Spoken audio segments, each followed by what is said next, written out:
All right, everyone. Andy Singer here with the Heartland Institute, and we're finally bringing you the video that I've wanted to make, the polar bear video. Time for polar bears. All right, so I'm sure you all know polar bears are the face of climate alarmism, or if they aren't still, they totally were. And today I want to talk about that. But I want to start by playing a clip from a video National Geographic put out a few years ago. Mr. Producer, play the clip.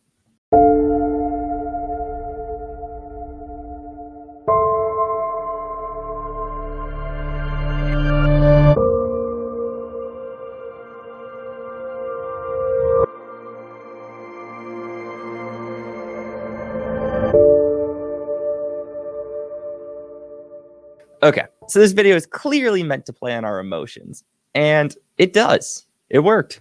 It's freaking sad. I don't like seeing a polar bear dying. I don't like seeing a starving polar bear. I love animals. I love polar bears. I'm sure they'd eat me if they had the opportunity, especially that one, but I still think they're really cute. But either way, okay. So what I really hated about that video, outside of how sad it was, is the caption. This is what climate change looks like. No, it's not. This is what a starving polar bear looks like. They're drastically different things. But let me actually make the point National Geographic wants you to take away. So their case is that global warming will lower the amount of ice in the Arctic. Now, polar bears need this ice because it gives them access to the sea, which is where they hunt seals. Seals are the major part of the polar bear's diet. So if there's more global warming, there'll be less ice, less access to seals, and polar bears will die. I think that's the argument. I think I perfectly encapsulated it really quickly. Good work, Andy. But yeah, so that's what they're trying to say. And then they're saying that, oh, look, global warming happened. This polar bear couldn't get to seals. Now it's dying. Nope, not true. And you know, National Geographic actually redacted that initial caption and changed it to, this is what starvation looks like, because of the backlash, because this clearly was just an alarmist agenda being jammed down our throats through one sad video clip. But so I guess credit to them for changing it, but they only changed it due to the backlash. So I don't, it's obvious that they were doing this in an alarmist agenda way originally. So I don't want to really give too much credit, but let's actually look at some data here. So how are polar bears doing in the world? Here we go. So the graphic you're currently looking at charts global polar bear population estimates. You can see that in 1950, there were around 10,000 polar bears globally. Today, polar bear populations are near 39,000. That alone pokes a hole in the whole plight of the polar bear story. All right, so if you're going to walk away from this video with a few things to remember, I want you to remember these 4 points.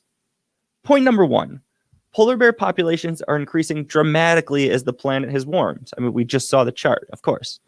2, the estimated polar bear population has quadrupled since 1950.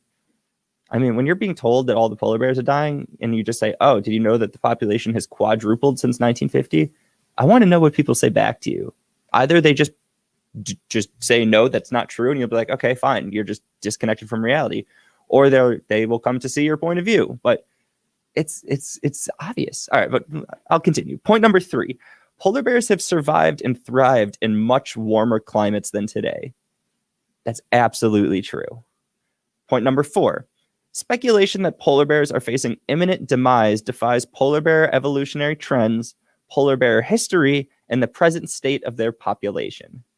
So remember those 4 points. And essentially, if we're going to boil it all down, polar bear populations are increasing. Polar bears have survived when it's warmer than today. And if we look at historical data, polar bears are doing well. That's pretty much it. So National Geographic clearly was trying to push the climate alarmism message by utilizing this starving polar bear, which is, how do I say this in a family-friendly way? Which is bull. Yeah. And it's not okay. You can't you can't pull on people's heartstrings and then push climate alarmism down their throats, because that has real world repercussions. If you want to keep getting the real info, continue to go to climaterealism.com. Keep checking out these videos. If you haven't yet, go to our website, Climate at a Glance. It has like short bullet point summaries of multiple topics. It's actually great for debating. I highly recommend it. But outside of that, it's Andy Singer with the Heartland Institute. I'll see you all tomorrow. Peace. Thanks for watching this video. Please subscribe to our channel and consider donating to the Heartland Institute to support more vibrant free markets, greater individual liberties, and more videos like this one.